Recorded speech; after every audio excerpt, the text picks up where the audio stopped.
I mentioned the Southern Poverty Law Center a moment ago. Alex Marlow, one of my biggest grievances was the whole hoax around Charlottesville. It was probably the point at which I think so many people immediately had an emotional reaction to that whole situation and were led astray by the liberal media. There's no doubt about it. These folks went out of their way to try to cut off and manipulate what the president actually said in the moments after that. But there's more, because it turns out that the Southern Poverty Law Center was funding a lot of this. You know, people don't really appreciate what goes on behind the scenes. You always have to follow the money. And on Tuesday of last week, the Trump DOJ filed an 11-count federal indictment charging the Southern Poverty Law Center with wire fraud, bank fraud, and money laundering for secretly funneling more than $3 million in donor cash to extremist groups. Among those nefarious payments was a staggering $270,000 allegedly paid to a member of an online leadership chat group that planned the 2017 Unite the Right rally in Charlottesville. So when you get down to the bottom of it, this group allegedly, Alex, paid the KKK, neo-Nazi groups, and this entire group that caused this whole situation where, by the way, someone was killed. And they tried to blame President Trump and say he was siding with neo-Nazis and white supremacists. The Southern Poverty Law Center is a 501c3. It's a charitable organization. This is not how they are supposed to operate. And you actually wrote in Breitbart, I saw that you called the SPLC out for election interference, and you say they engaged in an insurrection. Would you like to take it on, Alex? Yeah, exactly. I think that's what it is, and it's a great summary, Lara, and thank you for highlighting my work at Breitbart. But we knew this looked astroturfed, and the fact that these rallies didn't recur, as someone who's part of activism, I know that when you get media attention for your activism, your move is generally to continue to do these things, and yet these rallies just stopped all of a sudden. And so because the left got what they wanted, they got what they paid for, they got the fake rally. None of us know any of these people. They're not relevant to the right. And what happened was that rally was used to be the predicate for Joe Biden's entire campaign. It was used to be the predicate for fundraising for the SPLC. They probably made tens of millions of dollars off of saying we're the ones who are combating this type of hatred, and they were the ones who ginned up the hatred. And so the reason why I say it's election interference and insurrection, it was trying to subvert our democracy in the sense that it was manipulating people, and it was providing impetus for energy, for donor dollars, for political campaigns, all based off of something that was a myth that America is this racist place. By the way, note how at this racist event, the most racist event in our history, the death count was exactly one white woman who got ran over by a white guy. So that was the worst that we've ever seen in terms of racism in this country. It was all so absurd, but now we finally know the details. We never had the details. We always had these suspicions, but now we know it all. But it was used by Joe Biden, I think, to rig the 2020 election. And I think that's the case to be made. Well, I also would say that, you know, we're just talking about this guy ruining the White House Correspondents' Dinner because he had so much hatred towards the president and his administration.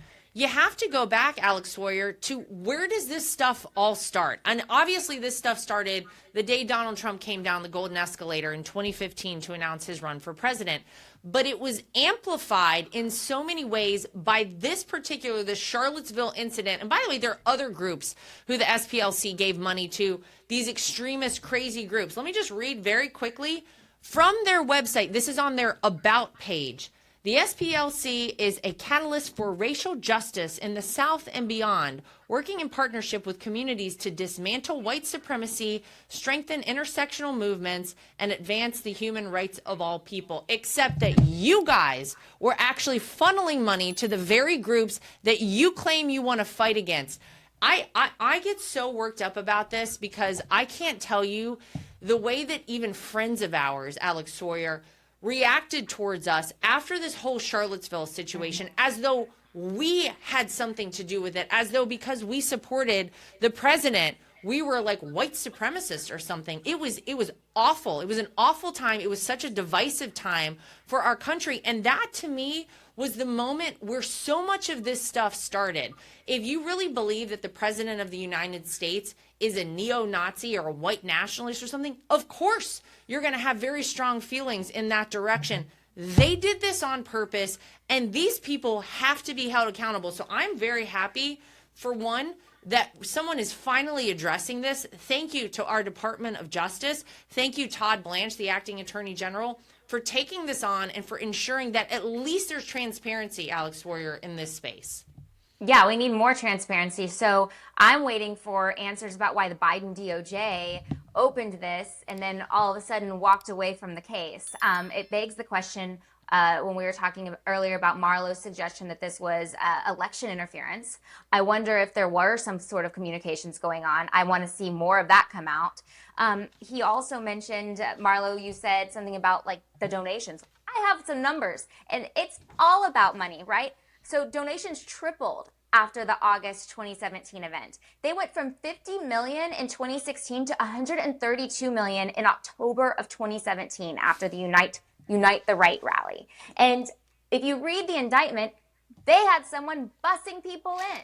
So they were ginning this up to make this a big deal. It's extremely problematic. And I'm wondering, Lara, like, I'm sure we're going to get more information as this investigation goes on, as the case plays out through discovery, what's going to be uploaded in that docket. To your point, possibly about what's going on with the Biden DOJ, you know, back then, why they didn't pursue this, what else could come out from that. I'm hoping there's follow-up, maybe Todd Blanche, fingers crossed.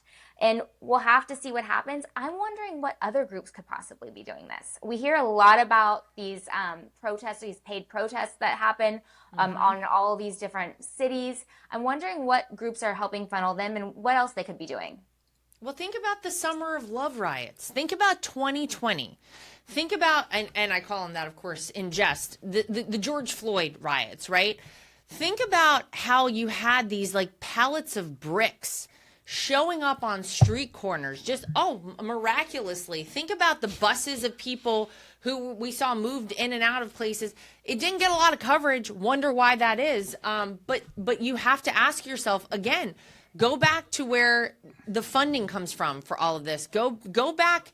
And even if you talk to people who've been out there at some of these, you know, pro-Palestine, all this nonsense over the past year or so, ask these people. That a lot of them are being paid. So you're right, Alex Swoyer. This is something that is far bigger than just this isolated Charlottesville situation and the SPLC. I think this stuff is happening all the time.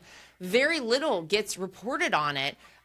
Because you have, you know, fires blazing behind somebody and he's like, this is a mostly peaceful protest, right? Like, we all remember that stuff. So I think you're right. I think this is far bigger than anything that, you know, maybe is in front of us now. And I hope it all gets aired out, and I hope everybody learns every incident of it, because they've done it on purpose. They're trying to tear us apart as a country. And Lara, what other elements of the divisive nature of the online world is being funded by the left? Just think about how many of these right-wing voices who just came out of nowhere and then were super popular and are putting out really divisive rhetoric that's designed to split Trump's base specifically.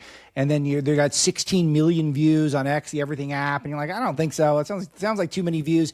We might be getting their answer into what's really going on with some of this stuff. So we got to keep pulling. This has to be the first inning on investigating how the institutional left, which is very sophisticated and very well capitalized, how they're able to manipulate people's minds with this stuff. Hey, thanks so much for watching. To watch the full podcast, make sure you visit my channel and please like, subscribe, share, and follow.